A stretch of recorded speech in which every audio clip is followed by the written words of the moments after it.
I love. He's like, yeah, I'm trying to compete for a championship, and everybody's like, well, if that's the case, opt out and save us some cap money. Pretty No. much. Like, It's y'all job. like if I'm going to compete for a championship, I literally will have to opt out. Look at the landscape of everything. Pick where I want to go. If I want to go back to the Lakers, probably have to take less. And hey, we need to bring some championship pieces. This nigga opt in and say, I'm gonna look at the landscape, see if I want to be here. Y'all figure it out. And I was cracking up. Dorian Finney-Smith opted out to go to free agency. He's gonna get paid well. They're looking around the Lakers team like, hey man, we don't got enough to build a roster. It's not my problem. Pretty much. Make sure that check is on time. Before I start this video, I just want to congratulate LeBron on yet another record-breaking injury recovery. He really does heal faster than anyone ever. Clearly, he went to the Lebron James of MCLs. In today's episode of Being Called a Hater Just for Telling the Truth, LeBron James had 3 options. 1. Opt into his contract and say nothing. Welcome back to the Lakers for year 23, LeBron. 2.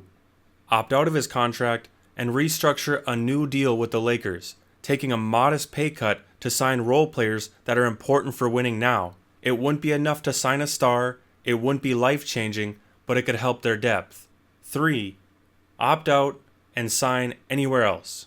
Instead, he chose option 4, which doesn't exist. Opt in, immediately put pressure on the Lakers to win now after taking those resources, and contemplating the possibility of leaving the team if you don't compete for a championship. The reason why this doesn't exist is where does he expect to go? You want to play for a contender, but you're making 1/3 of the cap space. Any team that trades for you has to give up everything, so they wouldn't be a contender when you get there. This doesn't make sense. When I ask LeBron fans how they think this makes any sense, they come up with these generic statements like, a wise man once said, never take less than you're worth. Or, if a billionaire offers you money, you take it, even though LeBron himself is a billionaire. Or he makes so much on ticket sales that he's worth it.